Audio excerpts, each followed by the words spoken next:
tours. I like pulling people out and throwing them on fields and telling them to set siphon pipes and actually learn how water is used in agriculture, why farmers grow what they grow, why they grow alfalfa and hay, and we don't eat alfalfa and hay. And it's good for people to actually understand how we're related to agriculture and what farmers are doing across the state. And then what we also do is host events like this where we talk to farmers and ranchers and try to provide them information on water rights, water policy, what's going on around the state, so they have the most information they can to make the best decisions that they can to keep water in agriculture. And that is our goal, is to preserve irrigated agriculture across the state. And so some of you might be familiar with these groups. I don't want to go through each one, but and so tonight we're mainly going to be discussing stream management plans. This is an issue that's been unfolding throughout the state, and it's been raising some concerns in the ag community. And this is understandable. And these plans have focused a lot on environmental and recreational goals. And I think we need to kind of augment and change the conversation a bit and really focus on what can these plans do for agriculture? How should agriculture be at the table? And how can the agricultural community benefit from these at all? And so for today, we're going to have a few speakers. We're going to have Nicole Seltzer with the River Network talk about stream management plans. What are they? Where are they coming from? Why are they happening? Our partner Phil Brink with Colorado Cattlemen's Ag Water Network, he's going to be also talking about how what's growth that's going on in the state, how that's driving a lot of these changes in water use, and what some farmers are doing to keep ag water on ag lands. We'll have dinner, and then we're going to finish up with a panel. I was able to convince and con and bribe 3 gentlemen to show up here tonight, and I really appreciate it a lot for their time. So I got Tom Alvey, Bill Trampy, and Paul Boucher, who are producers from the Western Slope, and they all have intimate experience with stream management plans, and I think that this is a great opportunity to learn from their experiences. Because who better to know, especially for the conservation districts in this area, what is it like for ag, to hear from other producers. All right, I'm just going to get started. So, Nicole, are you ready? Yes. Okay. All right. Turn this up just a bit. Okay, good evening. I am here to give you kind of the 101 on stream management plans. I want to talk a little bit about where the idea came from, a little bit of the history, some of what you might be seeing within the Colorado River Basin over the next few years as different groups strive to undertake these, and then talk a little bit about my personal opinion on why I think it's important that water users and landowners in a given basin are really involved and in many cases should lead these processes. So I'm going to cover some of that. I will be around all evening for you guys to ask questions of.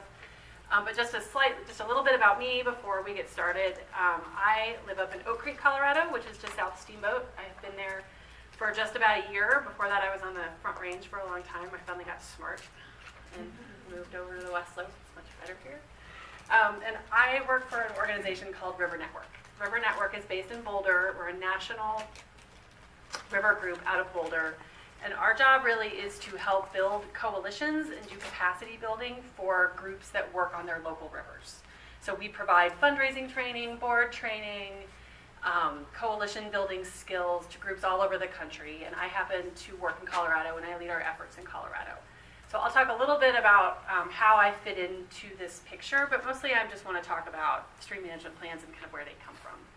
So I put together a handout that hopefully you guys grab. If you didn't get one and you're interested, I bet Greg can probably hand them out. It's the kind of bunch of the graphics. Please don't judge me for my graphic design ability. I did this last night while I was watching the Oscars. So, but rather than have a PowerPoint presentation, I wanted to give you something to take home with you. So first of all, let's talk just a little bit about where this idea came from and what it is. And so it starts, if you kind of look at it chronologically, it starts with the Colorado Water Plan, which was adopted in 2015 at the request of Governor Hickenlooper. It was done through the Colorado Water Conservation Board. And within that plan, if you haven't read it, there are 9 different sort of categories of goals and recommendations within the plan. It's a pretty comprehensive roadmap for the state of Colorado. in terms of its water management priorities and the CWCB in particular. So in those 9 different categories, which is the wheel that's on here, there's one category that's related to environment, watershed health, and recreation. So that is what I'm here to talk to you about, but I think it's important to point out that this is one of 9 sets of goals in the water plan. There is a whole section on agriculture, which is different than the watershed health section. There's a whole goal on municipal water conservation, which is different than the section on watershed health, and so they all have different goals. They all have different funding sources from the CWCB, and so I'm just here to talk about one of those, which is the watershed restoration grant program and stream management plans. So within that small section of the water plan, you can read the goals in section 6.6, that's chapter 6.6 of the water plan. You can sort of read all the different policy statements of the state of Colorado, and then it rolls it all up into one recommended measurable objective. And that measurable objective is to cover 80% of the locally prioritized lists of rivers with stream management plans and 80% of critical watersheds with watershed protection plans by 2030. So that's where this whole idea came from. It came from a lot of people sitting around the state for years and years through the Basin Roundtable process, talking about the different goals and objectives for water management in the state. And for the environmental and recreational piece, how do we start to move forward with some of those recommendations? And the idea that came forward was to do stream management plans in those places where it makes sense. So this is not a regulatory requirement. This is not something that is being required by anybody. This is a grant program from the state of Colorado to allow you to do this if it makes sense in your watershed. So we'll start there. So from there, CWCB then allocated money in order to help communities make these happen. So in 2016, they had $1 million in the Watershed Restoration Fund. In 2016 and 17, there was $1 million. In 2018, in the grants that were just approved, there was $5 million. So CWCB increased the amount of money available for watershed planning and river restoration projects through the Watershed Restoration Grant Program. And it was $5 million in 2018. I'm not sure what it's going to, it has to go through the annual budget cycle through the legislature, so we don't know what that grant amount will be for next year. My hope is that it will be around the same amount of money. And then the grant guidance then lays out what a stream management plan is. So within the Watershed Restoration Grant Program, there are a number of different project types that you can fund. One of those is watershed restoration programs. If you want to do some riparian restoration, if you want to rebuild a fishery, if you want to rebuild your head gate to have fish passage, there are grant funds in that grant program to let you do that. Also within that grant fund is the definition of a stream management plan, and it provides monies so people can do those if they want to. So there are really 4 steps, or not steps, but 4 things that a stream management plan needs to incorporate if it's going to apply for this particular grant program. So when you hear about a stream management plan taking place that is state funded, it generally is following these 4 things. It is involving stakeholders to identify the non-consumptive values that are locally important and/or in a Basin Roundtable's Basin Implementation Plan. And by non-consumptive, we're generally talking about environmental and recreational values. It then assesses, basically it looks at the functional health of the river. So it looks at the biology, it looks at the hydrology, it looks at the geomorphology of the river, and it does a scientific assessment on that reach of river to see how well it's functioning. And then it looks at flows or other physical conditions or project recommendations that are required or that could be used to help improve some of those functional conditions on the river. And then finally, it prioritizes different management scenarios or project recommendations. So some of the things that we're seeing there's only a handful of these that have been completed in the state. This really is, as was said earlier, that people are guinea pigs at this point. We're really trying to see how we can do these well, and how the recommendations from them can move forward. And so there's really probably 2 very good examples of them being completed so far in the state. And the first is Grand County, which Paul Boucher is going to talk a little bit about later, so I won't dip into that too much. But Grand County completed a stream management plan and really kind of pioneered the idea in 2010. And there have been dozens of river restoration programs and investments and irrigator improvements and river health improvements as a result of that planning project with the county. And there's a handout in the back that's more specifically talks about that. And the other one is the Crystal River, which was completed in 2016. And there are just some recent developments that are coming out of that plan. One is some work with the town of Carbondale to redo their ditch diversion on the Crystal River to make it a little bit more river-friendly and more efficient.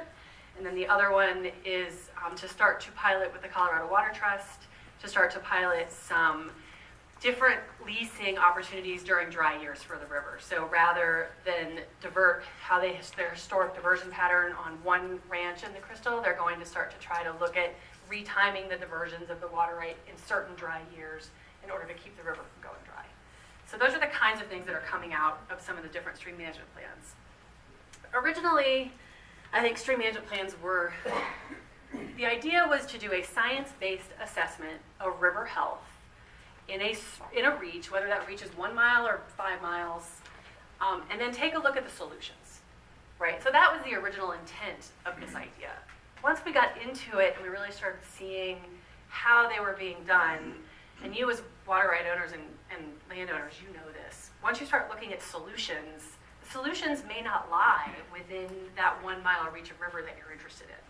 If you want to start talking about retiming irrigation diversions, or if you want to start talking about helping the fishery, you have to look both upstream and downstream for solutions. And so what started out, I think, as a somewhat defined process has become a little bit bigger. And I think part of it, it's intentional on a lot of people's parts. And the Colorado Basin Roundtable has really moved this forward by renaming the concept within the Colorado River Basin to an integrated water management plan and not a stream management plan. So these two things are very different.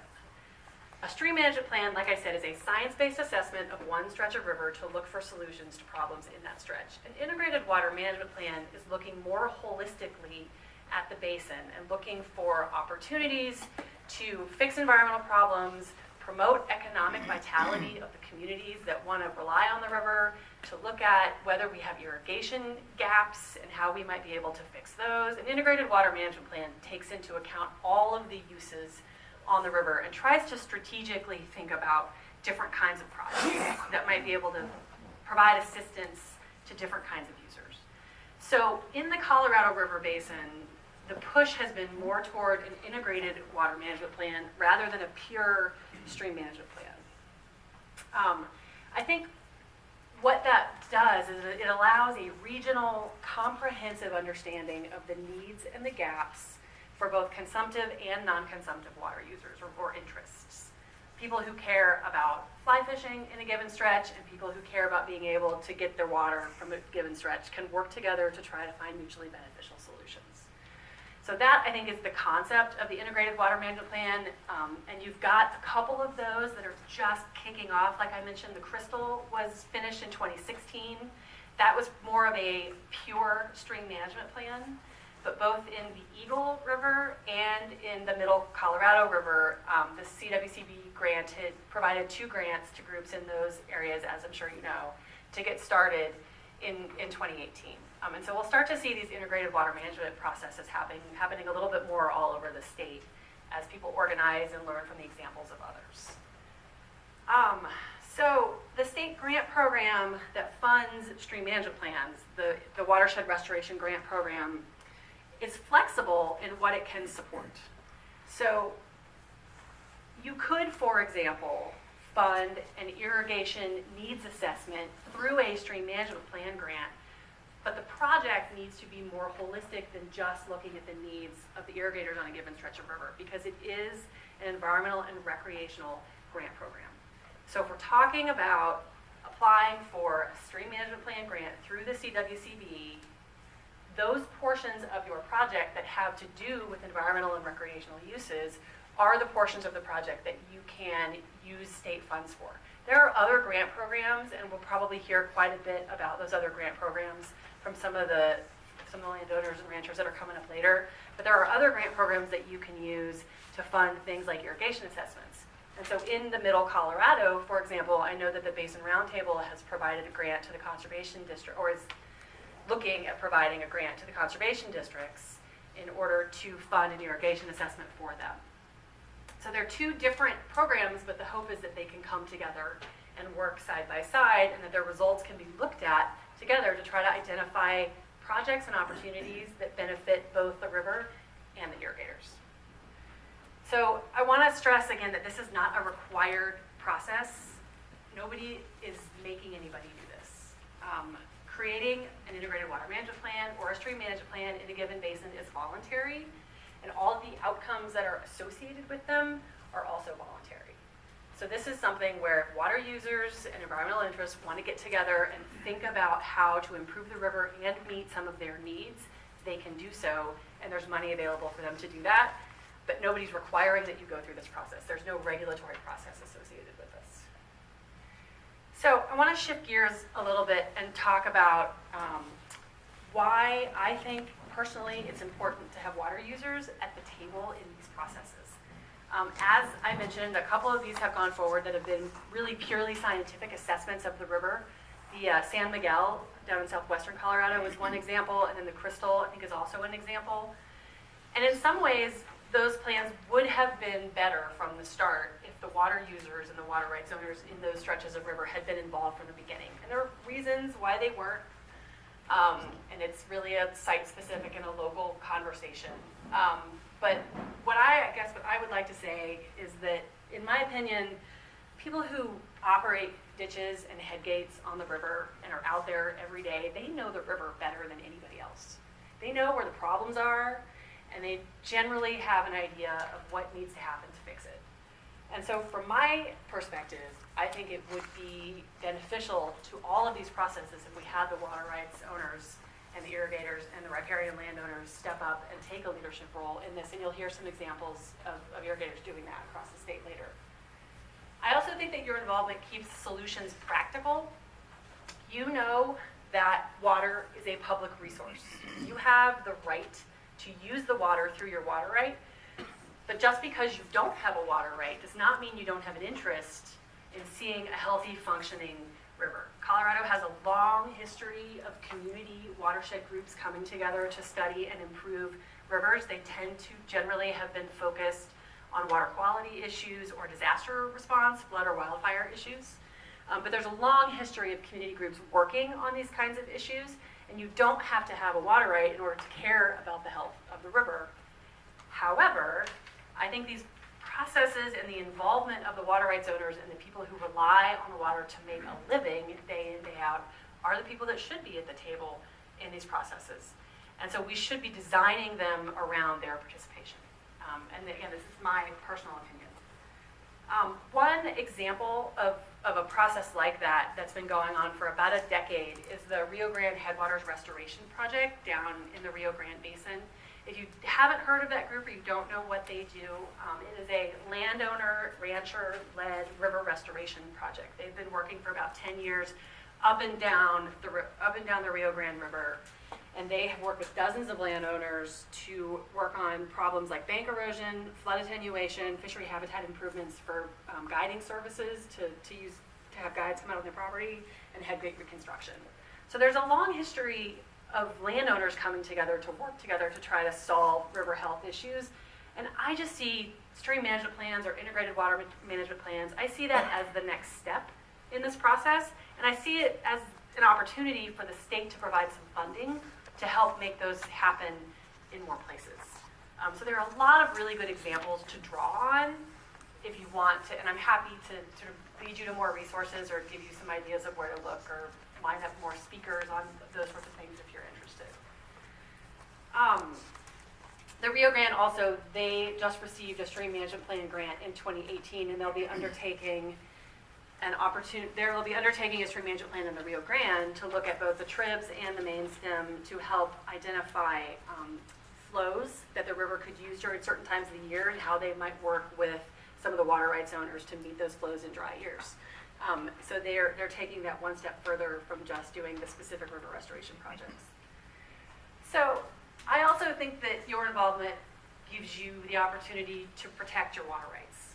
I understand how a process like this can make water users and water rights owners and landowners wary. It makes perfect sense to me. On the one hand, you're told that these processes are voluntary and nobody can take your water right away from you. On the other hand, we've seen a lot of times when the state of Colorado has to make administrative changes based upon litigation, endangered species issues, compact issues. And so you know that there are scenarios in which the state of Colorado does have to change administration of water rights due to outside pressures. So I understand why a process like this might be seen in that light. But I will say, I think, so there's a part of this process that necessitates you to be at the table simply from that perspective, though I hope that's not the only reason that you come to the table and try to see what you can do with the resource that we have. So just a couple of points on the Middle Colorado process. I was involved with helping the Middle Colorado Watershed Council put together their grant application to the state. That's one of the things that I do around Colorado. Through my work right now is I work with willing coalitions who want to put a grant application to CWCB. I help them put it together so that it's successful. And there's a few things that have happened with the Middle Colorado process that I see as really, really good over the last few months. And that's been the involvement and the attention that's been given by the conservation districts. We have not yet seen a conservation district step up and take a leadership role in these processes. There are a couple that are starting to take note. I've had conversations with the Mancos Conservation District in southwestern Colorado. They're planning on applying for a grant in 2018 to start work in 2019. And then there's a few others across the state. But I really do think that a planning effort that looks not only at the environmental and recreational needs of the river, but it also looks at where it makes sense, if it looks at an assessment of the irrigators' needs and the desires of local governments, because those could be very different. It has the opportunity to identify more win-win solutions. If you have more interest at the table for these processes, you have the opportunity to then start to think a little bit more broadly about how your needs could both be met at the same time. I also think that having different entities lead where they have their own expertise is really valuable. So in the Middle Colorado, for example, the Watershed Council brings river science expertise, and the conservation districts bring land and water management expertise. It offers an opportunity to find commonalities that you wouldn't if you weren't working together. And then finally, there are different sources of funding that are available depending upon what you're looking at. There's NRCS money, or maybe through the conservation districts that might be available to help you do some on-farm planning. There are totally different pots of money that become available when you start looking at a watershed scale or a larger river reach scale, and you start partnering up with environmental and recreational interests, because there are both state grant funds, federal grant funds, and private philanthropy funds that can be used when you start sort of again broadening the scope of what you're looking at. So I think the final thing that I would like to say is that I hope through the conversation tonight that you can come to see the stream management plan grant program and the undertaking of a stream management plan, integrated water management plan. I hope that you come to see that as an opportunity and not a threat. Again, these are voluntary processes that are being sort of put forward as an idea for communities if they want to undertake them. There are about 15 of these processes underway in Colorado right now. Most of them they take several years, and most of them are still sort of in the formative stages. And so we're learning as we do every single one. But one of the things that we're learning is that the active involvement of landowners and water rights owners has been shown to be really positive in these processes. The plans are more practical. They include a wider array of problems and solutions. And then they will also receive more implementation dollars. And you'll hear, I think, a little bit more about that from Paul later. So I am available to support coalitions across the state as they decide that they want to undertake these processes. So I have my contact information is on the badly designed handout if you want to reach out and let me know if you have questions. The Colorado Basin Roundtable is also doing a lot of work in this area, and you've got a couple of representatives from the roundtable that are here tonight, so they can answer those questions. And then if you have other questions that CWCB can answer in terms of other priorities of the water plan or where this fits into the state agencies' different priorities, you've got both staff and board members from CWCB here today. So with that, I will wrap it up, and I'll be here all night for questions. Yeah? I just wanted to add something real quick, Nicole. I'm Rick LaFaro with Roaring Fork Conservancy. This is my associate Heather Lewin here. And you had mentioned the Crystal Plan. We were actually the coordinating entity on the Crystal Plan, so we worked with the Water Trust and other organizations. Several of the folks are in this room. We worked at the Conservation District when Scott was with them, Richard here from TU. And what I wanted to just clarify is that we absolutely started with ag first. We feel that the stakeholders who can really make a difference are ag or municipal water rights holders. It's hard for you all to open up your underwear drawer or your financial portfolio for the world to look at it and have environment or recreation necessarily dictate what's best for your water. And so we had a very successful and robust stakeholder process where our stakeholders were water rights holders. We had closed door meetings, no general public and no press, and we started in the same fashion. So whether it's the conservation districts or the Middle Colorado Watershed Council or a combo of both, while there are lots of great organizations state and nationally who can come in and assist, like Trout Unlimited or River Network, having that local trusted group, either in a watershed group or a conservation district, working with your neighbors is exactly where we started. And I think that was really successful in our Crystal Stream Management Plan being completed, and we're now set up for our first diversion reduction agreement and whatnot. So we're also here to offer any suggestions offline if you want. We've received hundreds of thousands of dollars from the CWCB on this process. We know the grant application process, as does Nicole, and we've worked first and foremost with ag, with water rights holders, to try to make a difference in the stream before we necessarily open it up and really examine the benefits of environment and recreation, which are important, but it's hard for everybody outside of the room looking inside without a water right or anything to really start to make a significant difference in putting more water back in the stream. So thanks for being here and thanks for having us. If anybody has questions over dinner or offline, we're happy to talk to you and share any successes that we've had.